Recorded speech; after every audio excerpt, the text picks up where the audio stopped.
There we have it, ladies and gentlemen. Season 2, conclusion, the finale, episode 25 of My Hero Academia. Season 2 has been absolutely phenomenal, and I really enjoyed this cap off to the entire season of My Hero.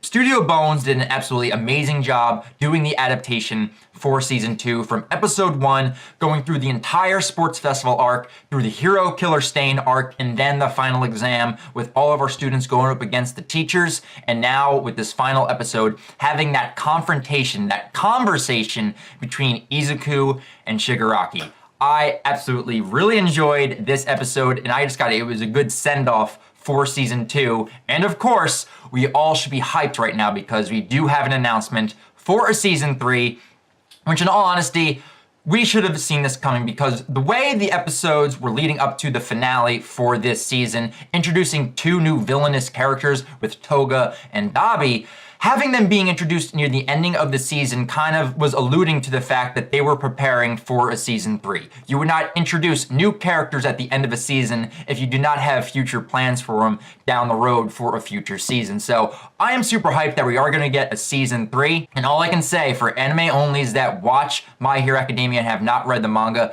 Season 3 is going to be absolutely amazing. The arcs to come for this upcoming season, but also for Toga, because I am a huge fan of the villain Toga. Many people in the fandom are. You will come to love this character. Everyone loves a crazy character, but Toga is just going to be something special. But the arcs to come with this training arc that our students are about to go on, and then what it's alluding to kind of with that ending with All for One, you got some good things to look forward to. So I really enjoyed the send-off for this season, Season 2 of My Hero Academia, but I just want to talk about what went down in this episode because the main crux of this episode basically has to deal with our main villain character of Shigaraki and his starting line in a way. I really do like this episode because in past episodes we had, Deku, we had Todoroki and Bakugo declare their starting lines, but we didn't really have any development on Shigaraki's part because when you look back at Season 1 and Season 2 of My Hero Academia, you can kind of categorize Shigaraki's character as this tantrum of a child, just basically angry with the world, and is just taking out his anger and frustration in this childlike tantrum against all of the heroes. He doesn't really have a goal, he just kind of goes out on a whim and does whatever he pleases, which is very, very cool because we got a juxtaposition within this season with Hero Killer Stain. And even though he has gone from the picture, he's been arrested and imprisoned, his ideologies are still staying with the series, and it's affecting everyone in the series, not only the heroes, but the villains as well. And this is driving into Shigaraki's core, and it's making him frustrated and angry and trying to be like, wait, we share the same ideologies, we do the same thing, so why is everyone so obsessed with Hero Killer Stain and everything I do just gets pushed to the wayside? So I really like that we got to delve a little bit more into Shigaraki's character, and I'll talk a little bit more about that as I talk about the conversation that took place between Izuku and Shigaraki, but I want to start all the way back at the beginning parts because we finally get a proper introduction into both Toga and Dabi. Like this right here, I am so excited for these characters to finally enter the fray, to enter the story, and I really like the confrontation we kind of have where we kind of get to finally hear more samples of the voice actors for both Dabi and Toga, but also their interaction with Shigaraki when they're just explaining to him, it's like, we want to join the League of Villains because we admire Hero Killer Stain, and this is rubbing Shigaraki the wrong way right off the bat, and he almost basically goes in for the kill on these two characters, but it's up to Kurogiri to basically warp all their attacks away and trying to defuse the situation as much as possible. And at this point, Shigaraki is wavering in his ideology, even though he doesn't really have one at this point, because like I was saying, he's a child just basically having a tantrum for all the world to see. And even Kurogiri points this out. It's like he's been humbled twice throughout the series so far with Season 1 and Season 2 of My Hero Academia. So he basically runs off and is trying to find the answers that he needs to continue on his mission to basically destroy the entire system of heroes that the world has built up around All Might, which kind of leads into the whole conversation he has with Deku. But then we kind of move away from the villains and we go back towards our favorite students where we come to learn, the ramifications of the final exam arc. We come to learn who actually failed and who actually passed. And out of the students that failed, we have Kirishima, Kaminari, Ashido, Sato, and Sero. And I find it very funny that even though, Sero and Mineta technically passed their exam, Sero ended up failing because he kind of fell asleep thanks to the hands of Midnight and wasn't able to contribute to the part of the final exam, which I find very, very funny. But then, of course, in great Aizawa's fashion, he tends to, lie about, the ramifications and the consequences of these exams and says, don't worry, you guys are all going to the training camp. It's just that we now know who needs more attention than others. So everyone that failed just needs extra work to basically improve their strength and skills. So even though Ito was very funny in that moment where he's just like, well, if you keep lying to us, we're not going to believe any of the words you guys have to say. And Aizawa was basically like, duly noted. So that's a very cool moment to realize that every one of our students is going to go to the training camp, and that's going to be very exciting to see next season. But then we kind of have a very normal moment within this world of My Hero Academia where all of our students, excluding Bakugo and Todoroki, go to the mall. And you would not really expect this to happen in a final episode because it's just so normal and mundane for all of our superpowered heroes to just go out, have some fun, have a relaxing time at the mall. They're shopping for shoes, clothes, all the essentials that they basically need for their training camp, which I find just to be very funny because it's just so normal in this world of superheroes. But of course, we end up having a good moment too with Deku and Ochako because they're left alone while everyone else goes to shop. And this is where, that love interest that kind of got hinted at with Oyama and Ochako going up against 13 finally comes back bubbling to the surface where Ochako can't even hold a conversation right now with Deku. She's getting flustered, very embarrassed. She ends up running off and she's like, oh my God. I just find that so cute and adorable. I love Ochako's character, but the way she was animated too just made her look that much more adorable.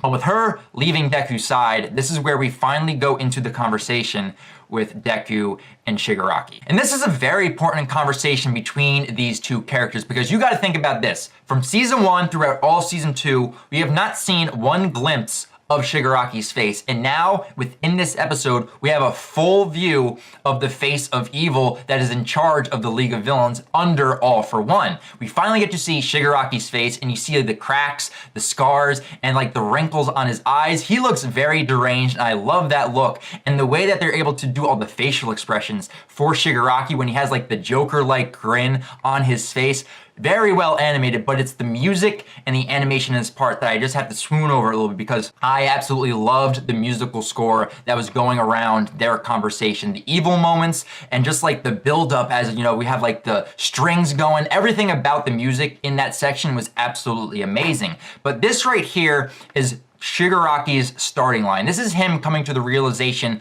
of what his creed is going to be. What is his drive? What is his desire? What's going to be pushing him forward into season 3 and future seasons from this moment. So he ends up, talking with Deku. We come to learn a little bit more about his quirk, that he needs all 5 fingers to touch an object or being, and then it ends up disintegrating. So he has to emphasize that his middle finger is not actually touching Deku at that moment, but once that hits, he could disintegrate Deku like that.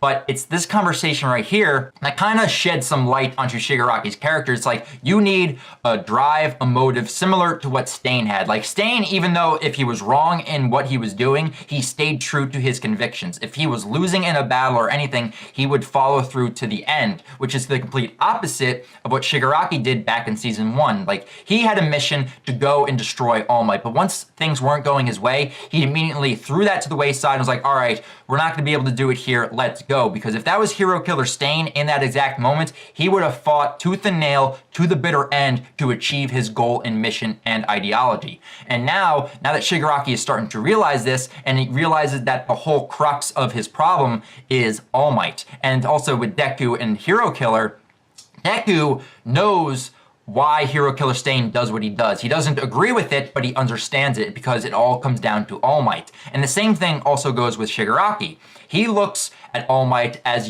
this pillar that is holding up the current society. So right now, his current mission is to destroy All Might, to show everyone in the human society that that human pillar of justice can be destroyed, and he is willing to do that. And this is where we have some great animation on his face and expressions, and he eventually leaves Deku because Ochako ends up coming back, realizes that Shigaraki is holding Deku basically hostage. He ends up letting go, which leads to kind of like a very weird out of character moment for Shigaraki where his voice kind of becomes a little bit normal and he ends up being a little bit flustered, which he was just playing the part to kind of like avoid any chaos in that moment. I really do like that. It was a great moment to see, and I am really looking forward to see the character development and future growth for not only for Deku's character, because this is going to push him forward even more, but also for Shigaraki's character. And from that moment within the episode, we have Deku basically go to the police station with All Might's police friend, giving basically the report of what happened. He ends up talking with All Might later on, and then Deku's mom ends up coming to take him back home.